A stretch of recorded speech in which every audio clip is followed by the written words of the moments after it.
How to start an internet marketing service company. People would have laughed at you if you had told them a decade ago that you don't know how to start an internet marketing service company. The internet has made it easier than ever to learn just about anything you want.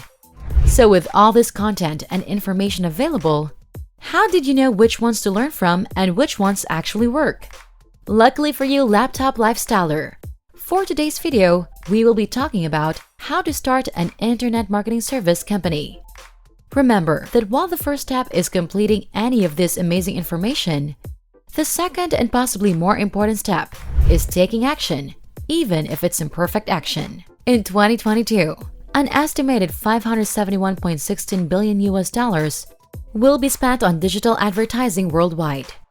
This is a 16.2% rise from the $491.70 billion spent in 2021. Companies of all kinds are spending money on digital marketing agencies to do the job for them. If you're here, we're willing to bet it's because you see an opportunity for yourself to start a digital marketing agency. Is that true? Then buckle in, because this blog post will show you exactly what you need to do to start a profitable digital marketing agency, step by step. What is a digital marketing agency? The growth in popularity of the internet, smartphones, and other internet-connected devices has pushed digital marketing into the forefront as the focus of most business marketing. Studies have shown that we spend between 5 to 8 hours a day online. This creates an opportunity for businesses to meet their customers where they spend almost 1/3 of their day. Companies understand that they need to market themselves online. However, they often cannot fully grasp the opportunity on their own. Not all businesses have the resources to handle all of their marketing in-house. Companies that lack the in-house resources may hire a digital marketing agency with holistic expertise in all things digital marketing or expertise in specific niches they wish to target. This is where digital marketing agencies come in. A digital marketing agency reaches customers online through websites, blogs, social media, email, and television. A digital marketing agency can help businesses build their customer base and increase sales and brand loyalty. Some niches that fit under the digital marketing umbrella include SEO, social media, pay-per-click ads, email marketing, video marketing, influencer marketing, content marketing, and website design. Is a digital marketing agency a good business to start? The pandemic forced nearly every business to adapt its business strategies. One of those adaptations was how they market to potential customers. More people than ever are spending time at home and on internet-connected devices. It doesn't seem like this will change coming out of the pandemic either. The result? More potential customers using digital marketing strategies. If you're looking to capitalize on the digital marketing wave, starting a digital marketing agency is a good idea. If you've had success as a marketing freelancer or a seasoned marketer, starting a marketing agency may be a logical next step. The appeal of running an online advertising business is, of course, getting to work for yourself. It also becomes possible to win bigger clients who pay more, driving your revenue potential through the roof. However, the corresponding growth in revenue means more risk and moving pieces. If you're brand new to marketing or have a little less experience, we advise you to ask yourself a few questions before diving headfirst into the agency world. These questions will help take off the rose-colored glasses and understand the reality of what it takes to run a successful digital marketing agency. So, the short answer is yes. A digital marketing agency is still an excellent business to start. But still, ask yourself these questions. Number 1. Is there demand for your service? Let's assume your desire to start a digital marketing agency stems partly from your perceived marketing chops. If you genuinely do have the ability or believe you can learn along the way, then the next question is this: are other agencies doing the work that I want to do? Furthermore, you can ask, are other businesses looking for someone or an agency that does what I do? You should proceed if you answered yes to at least the second question. The best way to determine if there's demand for your service is to begin outreach to potential clients. Number 2. Can you produce results?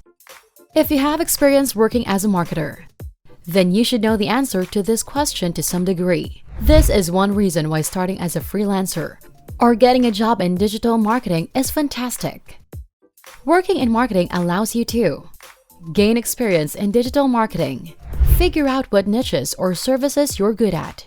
Build a reputation and portfolio for yourself.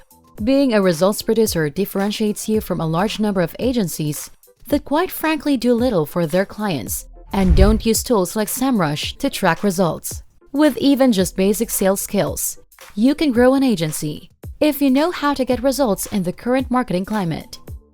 Number 3. Can you build a team? By definition, the difference between freelancing and running an agency is a team. Scaling up requires systems and people to manage those systems. Adding part-time and full-time employees means navigating different legal, recruiting, training, and management landscapes. You will spend a lot less time marketing and more time running different business skill sets. Can you handle the pressure of managing a team and growing a team? Number 4. Are you committed enough? Running a business is a long-term commitment. Once you get a book of clients and employees who rely on you for their salaries, the pressure is on every day. Every day will not be rainbows and unicorns, meaning you'll have to show up even when things are tough. This means showing up when it takes longer than expected to get your first client, when you lose a client, or when you waste money on a tool, course, or employee that doesn't work out. For these reasons, it's good to have a real passion for marketing and the types of businesses you want to work with. Number 5. What do you want out of your agency? This question is less about whether you should start a marketing agency and more about what you wish to gain from your agency. This means answering what you want your business to look like and determining your vision. Starting a digital marketing agency without a vision is like making dinner with a blindfold. Here are a couple of ideas you're welcome to mix and match into a vision. Some agencies want to maximize time freedom, so they focus on low-maintenance clients, working remotely, and building simple systems. Some agencies want to maximize profits, so they focus on scaling quickly and acquiring high-paying clients. Some agencies want to maximize status and reputation, so they focus on working with high-profile clients. Some agencies want to maximize opportunity, so they focus on building strategic partnerships with like-minded businesses or people. Some agencies want to maximize creativity, so they take on projects based on their ability to make a creative difference. There is no correct one-size-fits-all approach to determining your vision, and by no means do you have to choose one. The steps to starting a digital marketing agency. Okay, let's get into the meat and potatoes of this blog post. There is no mandatory order you need to follow when starting a marketing agency. Instead, follow this rough framework to give your agency the best chance of starting out strong. 1. Develop the necessary skills. If you're a narcissistic Gen Zer with the grandiose visions of becoming Neil Patel right after you accept your diploma, chances are you're going to fail miserably. You can be as creative and intelligent as anyone in the game. But if you're not prepared and experienced enough to deal with the many nuances of managing accounts and client relationships, you'll be looking for another gig really quickly. It may take years for some to build the skills necessary. It may take others less. Regardless, we believe you need to actually hold down a real job for some time before you venture out on your own. Work environments are a lot more complex than we realize while we're grinding within them. Above the actual work you produce, there's a multitude of expectations, verbal and nonverbal communication gymnastics, and politics. Everything from how the organization is structured to its culture, product, and leadership play a part in how your day-to-day and career unfolds. Prior to mastering your digital marketing skills, you need to experience what it's like to work where your clients may work. This will inevitably make you a more understanding and well-rounded professional. When your clients are stressed out and possibly projecting that on you, you aren't going to take it personally. That being said, it's important to understand that soft skills are only 50% of the final product that is you. You need to get good at what you're going to be offering as professional services. No matter how slick your sales game is, a client will discover sooner or later that they've been sold snake oil. You have to be able to drive results. If you begin your career managing clients for larger agencies, we encourage you to actually start working on a marketing team or pick up a handful of small clients to learn the channels and skills you'll execute on. We were fortunate to start my career on the marketing team at WordStream. where we were able to develop our paid acquisition skills. What might be unclear to those who have never been on a marketing team specifically is how much actually goes into it. Aside from the pressure to produce, you have to learn complex systems. And if the team is small, you have to develop a variety of skills to get even the simplest campaigns off the ground. This involves, but is not limited to, building landing pages, designing ads, constructing messaging and positioning, learning systems like Marketo, HubSpot, and Salesforce, properly implementing tracking, spending hours on a promotion just to watch it fail, substantial pressure to produce. The benefit of managing clients is that a lot of these aspects are taken care of before they get to you. However, having the experience of working on these things allows you the added value of actually knowing what you're talking about when something they give you isn't working. It also helps you deal with the pressure to deliver quality results because you have been there before. Put in the work at a 9 to 5 before striking out on your own. You can't sell yourself as a digital marketing expert without being a digital marketing expert. 2. Be a contractor before becoming a founder. Having a job that pays and allows you to have brain surgery without a lifetime of debt is a luxury many of us take for granted. Taking the leap of working for yourself has a list of risks so long that it could make for a separate blog post. What mitigates a lot of that risk is actually developing the foundation for a business before making the decision to do it full-time. We suggest doing some contracting work on the side for a period while holding down a full-time job for a variety of reasons, chief among them. It allows you to strike out on your own without assuming much risk. You get a taste of the entrepreneurial life when you begin to do side work. From invoicing to having to put aside extra cash for taxes, the small but very important elements of running your own business come into play. You also have to manage your time wisely if you are going to still have a full-time job. This means working nights and weekends when you would rather be watching Netflix. Building relationships as a contractor is also valuable in that it may bring you referrals down the line. If you are able to pay your bills as a contractor, then making the transition into a one-person agency is going to be a lot easier than starting from scratch. Another aspect to managing clients as a side gig is that it allows you to become experienced in building contracts. You'll have to become accustomed to the process of putting a proposal together, then a contract, and then sign the necessary documentation, NDAs, etc. It's a part of the game that you'll want to streamline so that the time spent on onboarding new clients is reduced. It allows you to build valuable relationships. If you are able to get some side work through mutual connections, former co-workers, or by simply networking yourself, it will give you the experience necessary when it comes to building and maintaining client relationships. Having to negotiate the cost of your services is another skill that many overlook early on. Your time and expertise are worth something, regardless of how well you know the person on the other end. Building the skill of ascertaining how much you should charge for a specific project or service will become extremely valuable down the line. 3. Develop the right business model. There are a lot of different ways to set up a digital marketing agency. The services you provide and how you bill for your work become a critical part of how efficiently your business is managed over time. The most common ways to bill your clients are as follows. Hourly. Many consultants will opt to bill their clients on an hourly basis. This is because a lot of their time is one-on-one with the clients, whether over the phone or directly in person. This billing model becomes money over longer and more complex service offerings. Fluctuations in hours spent on digital marketing for a particular client are common. It is going to vary widely over time. There are a variety of factors in play. Setting up and launching entirely new campaigns or promotions, restructuring accounts, time spent on calls, and maintaining something that is working well for them. It becomes difficult to say we spent X amount of hours on this per week, so that's how we will bill you. It also might make the client wary if they start to question how long certain actions take per week.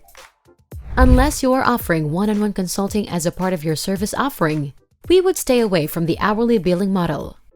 Flat retainer. The flat retainer is the simplest of all the pricing models.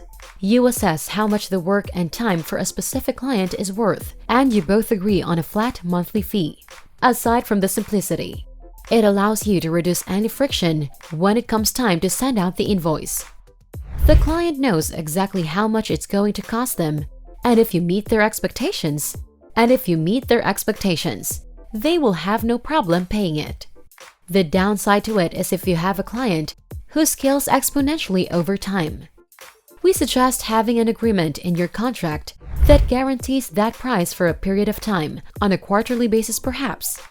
Then you can renegotiate once that time is up. The biggest upside of a retainer-based model is that it allows you to forecast your earnings and hypothetically see how much you will earn if your current clients stay on for a full 12 months. This is essential to growing the business because you can set goals and prepare for setbacks. This also plays a huge factor when hiring or outsourcing work becomes necessary. Percentage of spend. This pricing model is very popular with agencies because it factors in the growth potential and scalability of the client. After agencies reach a certain maturity, they are going to turn down clients with little or no pre-existing spend. When you're just starting out, this may not be the best option as you will want to grow your network. But over time, you will realize that having larger clients is far more beneficial to you for a number of reasons. The downside is if you decide to conduct business fully on a percentage of spend model, because there are many internal factors within businesses that are going to dictate budget. Some of these factors are within your control, results, but many others are not. Internal decisions, seasonality, other costs. You don't want to get into a situation where your client is spending a very small amount per month, and you are only getting 10% of that, with the expectation of being on calls and putting the time into it. Our suggestion is to start out with a flat retainer fee as mentioned above, and then, as your agency grows, implement a percentage of spend model on top of the retainer. This makes it clear to the client that if they want to scale and spend more, it's going to require more work on your end to make it happen. Commission-based. This is one that is often used by agencies in an attempt to gain a competitive advantage over others. Essentially, they only get paid when the client makes money off of a sale. This sounds enticing early on because you want to build trust with the client that you are doing everything in your power to help them be successful. Folks who have failed experiences with agencies often bring up the fact that they were paying all kinds of money only to have no results or ROI. The downside to this model is that, unless you have great insight into the operations end of the client's business, it's going to make billing them extremely difficult. For SaaS businesses and companies with complex sales funnels, this pricing model would be a complete nightmare. We would only suggest this model for e-commerce or clients selling things directly. That way, you can assess how many sales you have driven and do the math that way. Another downside to this is the fact that it relies heavily on the product being sold. If there is a significant profit margin, then it makes sense. Otherwise, you may be giving yourself unnecessary headaches. The best piece of advice we have is to keep it simple. Last thing you need is to be solving math equations at the end of every month and not knowing how much you're going to make. Taxes, liability, and the power of having a guide for that. A couple other key aspects to understanding the business model are liability and taxes. If you decide that building an agency is what you want to do, create an LLC or S Corp.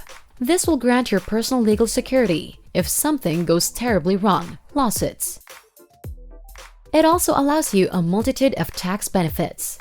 I would suggest getting an LLC or S Corp established as soon as possible, as it also legitimizes your business in both the eyes of the client.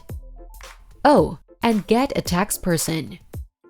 If you are extremely savvy with taxes, then by all means do them yourself. However, for the common person, there are so many nuances to running your own business that it makes sense to push this responsibility onto an expert, like your clients are doing with you. You can save a lot of money by having a professional file your taxes on a quarterly basis, helping you along the way with write-offs. 4. Define your niche. When you're starting out, It's easy to be seduced by the prospect of working with any business. The thought of having to turn down anyone can cause anyone a fair amount of cognitive dissonance when their livelihood is on the line. With that being said, there are thousands of digital marketing agencies and consultants out there. Some of them specialize, but many of them don't. Unless referrals are flowing like the salmon of Capistrano, you are going to need to stand out and create a unique selling proposition when approaching new prospects. Aside from the added value of being specialized within an industry or client type, there are countless advantages to focusing your services towards a clearly defined niche. Here are a few of the most notable. It makes onboarding easier. When you take on anyone as a client, there are so many variables that you need to become aware of before deciding whether it's a good decision to do business with them or not. When your ideal customer is clearly defined, this process becomes streamlined because you know what types of questions and information you need to attain from them. You also have perspective on how these businesses run internally as well as how much you would charge them on average. It strengthens your skill set exponentially. If you have become skilled in digital marketing, paid specifically, you can essentially run ads for most businesses. However, you need to learn the target market and how to formulate effective messaging. This can take a lot of time when the business is unfamiliar or abstract to what you are used to working with, which inevitably causes issues early on if things aren't going so well. If your ideal client is already defined, you are going to build a plethora of experience working with that type of client. This builds the muscle memory and intuition necessary to know what decisions to make and when to make them. You can work more efficiently because you've seen the problems before and you know how to handle them. It also makes you adept at recognizing clients you don't want to do business with. It gives you a competitive advantage. As we have mentioned before, there are so many people out there slinging ads and taking names. The internet has allowed for the hackiest of hacks to experience success. Due to the fact that there are so many low-quality agencies out there, it provides the client with far more peace of mind when your business caters to those who are just like them. Being the insert niche here agency gives you the social proof and expertise to confidently speak to the needs of these individuals, their organizations. It gives you an added layer of trust and relatability that is so often lost in the industry. 5. Decide how you want to scale. When you tell people that you're going to run your own agency or consultancy, it carves into their mind that you are going to rent out an office space and hire a bunch of employees. More often than not, that is the worst decision you can make. If you're like 99% of the population, chances are you have bills that need to be paid. If you want to get started and grow, you are going to have to make sure you can personally survive first. When building a successful agency, it's key to be highly skilled at what the agency does first. Managing the accounts yourself for a period of time allows you to not only refine these skills, but it makes finding talented help a lot easier because you understand the skills and knowledge necessary for the job. You also have to understand what the cost of that help means to you financially. What's your client churn rate? Average customer lifetime value? How do you acquire new clients? Hiring an employee is going to throw in an additional layer of complexity to all of that. Convincing someone to come work for you is another matter altogether. Employees are employees because they want security. So unless you are at the point where you can offer them benefits and pay them well, they aren't going to be interested in taking on the gig. The cost-effective antidote for this issue is simple. Find contractors. There are so many talented people out there who are willing and able to help you out on a contractual basis. You don't have to provide these people with benefits, and they're an easy write-off on your taxes. Being able to delegate monotonous or time-consuming tasks to a trusted contractor is a huge load off of your shoulders when you're focused on taking on business. This method allows you to scale to a point where having full-time employees makes more sense. The contractors may decide to join you full-time if things go well and they have already proven their competence to you. All of this advice stems from starting an agency by yourself. If you have a partner or two that want to do it with you, then it changes things quite a bit. With that being said, the profits are going to be split, and you're going to have either charge higher rates or take on more clients to make it mutually beneficial to the point where it's better than having a normal day job.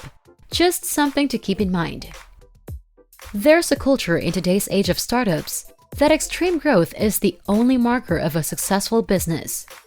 There's a lot of pressure when it comes to taking on more clients, and you may discover that you can be financially satisfied with a certain number of great clients. You may ultimately decide that rapid expansion is not what's best for you, unless you have outside investors breathing down your neck. The ability to live a financially stable, if not better, life on your own terms may be more enticing to you. Running a sustainable agency by yourself also allows you the freedom of ending the business simply and on your terms if you need to. You may also find that running an agency isn't something that you want to do forever. You can use it as a form of investment for other business models you may be more passionate about but take time to develop. Having run your own business for a period of time is going to give you a priceless amount of business experience, building valuable relationships that you can rely on in the future. Make a decision. If you're reading this post, you have probably already ventured out on your own or you're thinking about it. My overarching advice is to make a decision and stick to it. Managing your own business has many ups and downs to it, and you'll have to be able to weather the storm to enjoy the benefits. It's a dramatic life event, and you have to treat it as such. If you feel early on that you aren't cut out for it, then don't drag yourself along for any longer than you have to. If you make a decision but don't believe in it, you're going to fail. You have to commit. Once you do that, you may discover how extremely fulfilling running your own digital marketing agency is. Tools you need to run a digital marketing agency. So, what do you need to start a marketing agency? Here are 5 tools to help you get a leg up against the competition. 1. SEMrush. SEMrush is an all-in-one tool suite for improving online visibility and discovering marketing insights. Our tools and reports can help marketers with the following services: SEO, PPC, SMM, keyword research, competitive research, PR, content marketing, marketing insights, and campaign management. Besides 50+ digital marketing tools, SEMrush also has solutions for running a digital marketing business included in the Agency Growth Kit. They are Agency Partners, Agency Directory. Leads who look for an agency will find and contact your agency. Bid Finder, a base of high-value marketing contract bids for agencies. CRM for agencies. White label client portal for digital agencies and freelancers. And automated white label PDF reports with custom messages for agencies. 2. Google Apps. You shouldn't be new to Google and Google Search. But did you know you can use Google for a myriad of different business tasks? Google can help you track marketing growth, work on client campaigns, and keep track of team members. Using tools like Zapier, you can further optimize your experience with Google. These are the necessary Google apps for every business: Google Docs, Google Suite, Google AdWords, Google Business, Google Sheets, Google Analytics. 3. Zapier. As a digital marketing agency, you will use various apps to manage your team, market your business, and work on behalf of clients. Zapier is an excellent tool that allows you to create automated workflows across your suite of tools in your tech stack. We're not mincing words when we say that Zapier can be one of your agency's most significant time-saving tools. Learn to integrate it with client campaigns and your marketing to ensure you look like a superhero. 4. Hunter.io. In the beginning stages of running an agency, the invisible clock is ticking until you get your first few clients and get your business above water. Websites, content marketing, and ads are great, but they either take time and/or cost money. Cold emailing allows you to quickly reach potential clients, but that's only if you can find their contact info. Enter Hunter.io, an essential tool that helps you find contacts across the web and manage email outreach with a free Chrome extension. 5. Loom. You're probably familiar with Zoom, but there's a lesser-known tool called Loom that can be a great asset to your agency. Loom is another Chrome extension that allows you to record your screen and audio with one click. Use Loom to replace lengthy emails and unnecessary calls with straight-to-the-point and informative videos. If Zapier makes you look like a superhero, then Loom will make you out to be a demigod. That's it for this video, Laptop Lifestyler. Remember to subscribe to our channel. And if you feel like we've delivered value, please share this video with one person. That's right, just one person. As a token of your appreciation for the hard work we put into making content that educates and helps you on your mission of building your own fortune. Remember, you can watch video after video, but it isn't until you actually take action that you'll start to see results. See you soon!